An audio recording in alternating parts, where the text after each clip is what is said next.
Hola, ¿qué tal? Amigos y hermanos, en esta ocasión vengo compartiéndoles un nuevo tema de la palabra del Señor y dice así: Dios, habiendo hablado muchas veces y de muchas maneras en otro tiempo a los padres por los profetas, en estos postreros días nos ha hablado por el Hijo, a quien constituyó heredero de todo y por quien asimismo hizo el universo. Las pruebas metafísicas que los hombres pueden presentar para negar o afirmar la existencia de Dios son tan deficientes que apenas y nos impresionan un poco. No solo porque los hombres no conocen a Dios, esto pasa porque el hombre no se conoce ni siquiera a sí mismo. Pero nosotros en la Escritura tenemos un testigo por excelencia: Dios.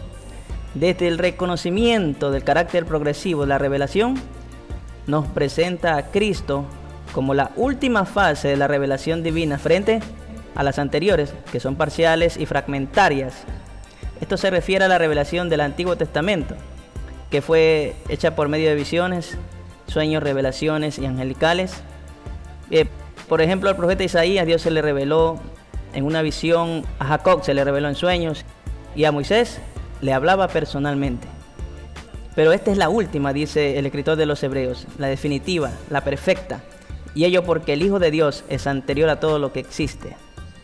Para el cristiano, el primer valor de la Biblia es el testimonio de Jesucristo, nuestro Señor.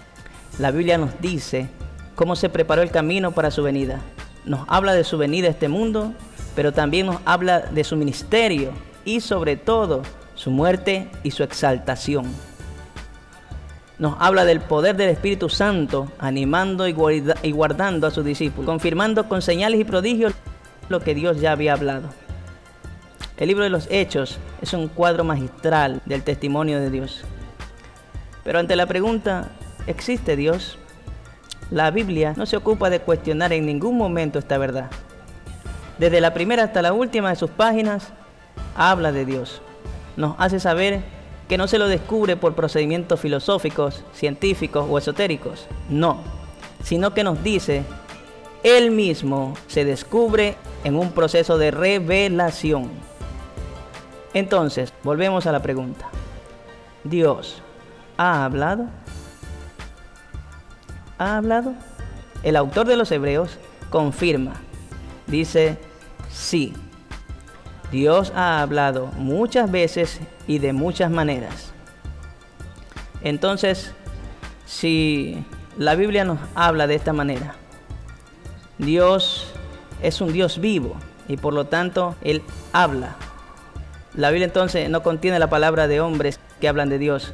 La Biblia es la palabra de Dios hablando a los hombres. Por lo tanto, Dios ha hablado y nos revela nuestro estado y nos dice que nuestro estado es un estado de ceguera y de sordera. Pero hace más, abre nuestros ojos para que veamos quién es Él y cómo es Él. Abre nuestros oídos para que escuchemos su veredicto, es decir, la justicia que nos ha de condenar. Pero no nos deja ahí.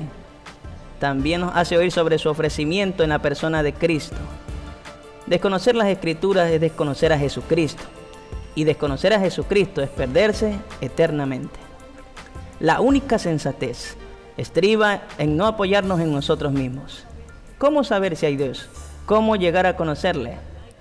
Si alguien llega a saber algo de Dios, ello será posible en la medida que el mismo Dios se lo haya revelado o quiera decírselo. Porque un sujeto pasivo capaz de ser descubierto por mis propios esfuerzos apenas si es digno de ser hallado. En estos aspectos que deforman la divinidad de Dios, si el hombre reduce a Dios a un tubo de ensayo, con seguridad estamos hablando de un Dios muerto. Por otro lado, Dios ha hablado para testimonio histórico. Lo que caracteriza al cristiano es el hecho de Cristo con todo su significado iluminador y redentor. Dios no es una abstracción, ni una pieza inerte del sistema. Dios se ha manifestado como un ser personal, soberano, libre, pero sobre todo con un amor que define y caracteriza su acción en y por el hombre. En este sentido, nuestra fe no es ciega, descansa en una base histórica. Estamos al corriente de toda una serie de acontecimientos desde Adán hasta Cristo. que nos revelan el testimonio de Dios. No hablamos de fe, sino cuando la realidad que se nos ofrece sobrepasa nuestras posibilidades. Y entonces nos fiamos del testimonio de una persona competente.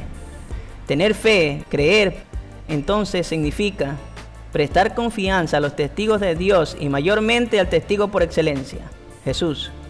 Por lo tanto, el solo hecho que haya un libro que pretende ser la revelación de Dios para los hombres merece nuestro estudio, porque tan oscurantista es el que rechaza sin examinar como el que lee sin investigar. Dios ha hablado estas cosas y estas cosas se han escrito.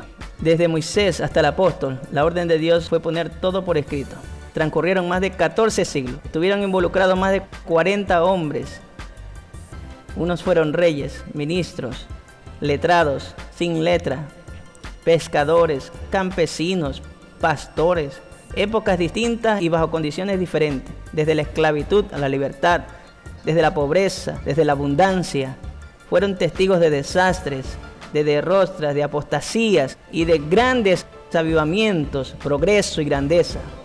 Todos con la misma esperanza, el Mesías. Todos adorando al mismo Dios.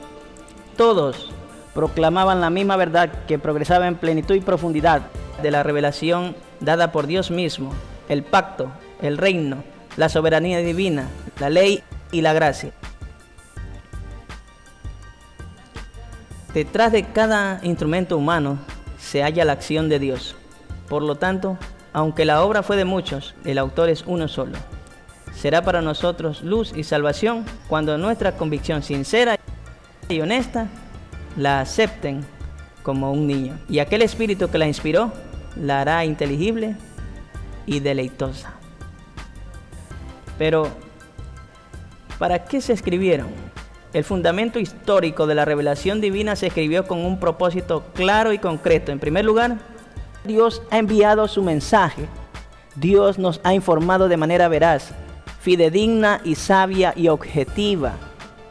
Entonces nosotros daremos pues una respuesta inteligente a esta verdad divina.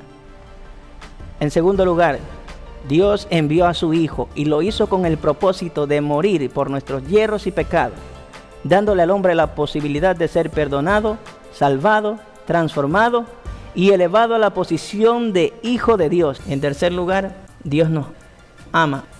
Por lo tanto, nos invita a la fe en Cristo. El mensaje de la palabra de Dios no es una simple asignatura de letras muertas, sino el poder divino en acción, iluminando el entendimiento para que todos los hombres crean y sean salvos. ¿Qué haremos pues con este testigo fiel? ¿Qué haremos con Jesús, el Cristo? ¿Lo hemos de ignorar? ¿Lo rechazaremos? ¿O aceptaremos su testimonio y empezaremos a conocer más sobre las Escrituras, lo que revelan acerca de Él?